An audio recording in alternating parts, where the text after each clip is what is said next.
संघर्ष में लिप्त हो जाते हैं तो हम आगे नहीं जा पाएंगे। समस्या बहुत बड़ी है। 14 करोड़ के आसपास हमारी जनसंख्या है, जिसमें 9 करोड़ युवा हैं जिनकी उम्र 30 वर्ष से कम है। यदि किसी प्रकार भी कोई सरकार किसी राजनीतिक दल की आ जाए और प्रयास करे कि हम सरकारी नौकरी सभी को दें, तो भी शायद 1% या कुछ अधिक लोगों को ही हम सरकारी नौकरी दे सकते हैं। यदि बिहार को हम 2047 तक विकसित बनाना चाहते हैं, जिसमें किसी व्यक्ति को शिक्षा, रोजगार के लिए या स्वास्थ्य के लिए बाहर जाने की आवश्यकता नहीं हो, तो आवश्यकता है उद्यमिता की, एक क्रांति की।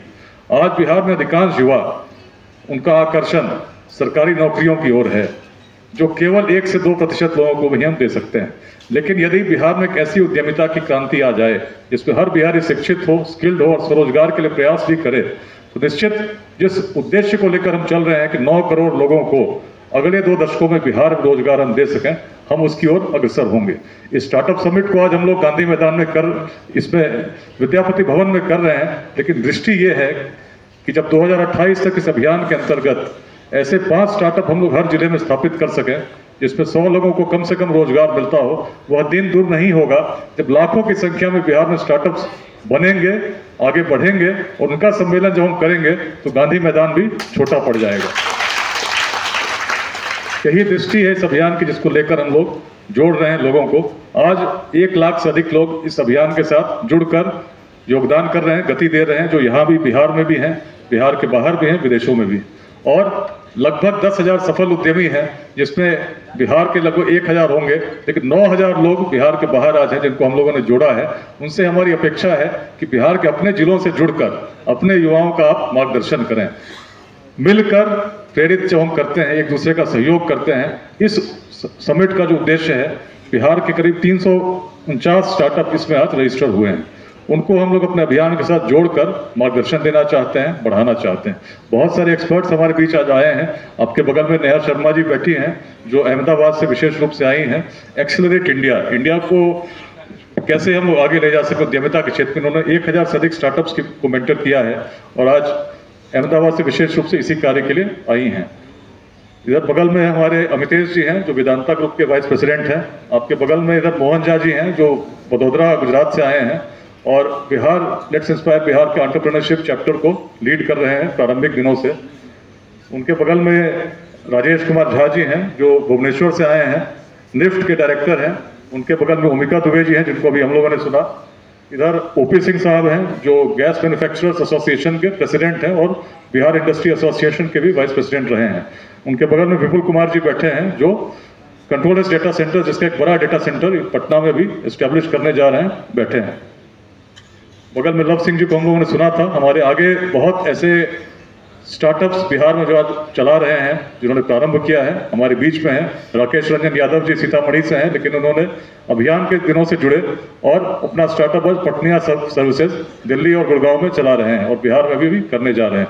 ऐसे अनेक लोग आज इस सभागार में हैं। मनोज चौधरी जी हैं, जिनका अपना स्टार्टअप प्रकृति ऑर्गेनिक फार्म्स है। अंजलि झा जी सामने बैठी हैं, बेंगलुरु से आई हैं। विंग कमांडर उमेश्वर त्रिपाठी हैं। सब लोग के मन में भाव एक ही है कि बिहार विकसित हो, और इसके लिए हम लोग छोटा छोटा जो प्रयास कर रहे हैं, निश्चित एक दिन एक बृहत आकार धारण करेगा। इस अभियान में उद्यमिता को हम लोग केंद्र में लेकर वर्ष 2021 से ही बड़े कार्यक्रमों का आयोजन करते रहे हैं। दिल्ली के एनडीएमसी सभागार में वर्ष 2021 में बिहार उद्यमिता सम्मेलन का आयोजन हुआ। वर्ष 2022 के जून महीने में vibrant Bihar global conclave Patna के मौर्या होटल में आयोजित हुआ। वर्ष 2022 के ही इसी विद्यापति सभागार में अगस्त महीने में स्टार्टअप समिट 2022 आयोजित हुआ। दिसंबर में रोहतास के गोपाल नारायण मेडिकल यूनिवर्सिटी में स्टार्टअप समिट का आयोजन हुआ। 2023 में फिर वाइब्रेंट बिहार ग्लोबल समिट आयोजित हुआ। इस बीच में बेंगलुरु, हैदराबाद, मुंबई, पुणे, वडोदरा, इन सभी शहरों में बिहार के लोगों को जोड़कर जो उद्यमिता के क्षेत्र में काम कर रहे हैं, बिहार संवाद आयोजित हुए। दुबई में भी बिहार संवाद का आयोजन हुआ, जिसके लिए लव सिंह यहाँ से स्वयं दुबई गए थे और 2 कार्यक्रम वहाँ पर इस प्रकार के दुबई के जो लोग हैं उनके साथ हम लोगों ने किए हैं। आज यूके हो, यूएस हो, फिनलैंड हो, आयरलैंड हो, ऑस्ट्रेलिया हो, सिंगापुर, इन सभी स्थानों पर रहने वाले बिहार के लोग आज मिलकर इस अभियान को गति दे रहे हैं, अपना मार्गदर्शन दे रहे हैं।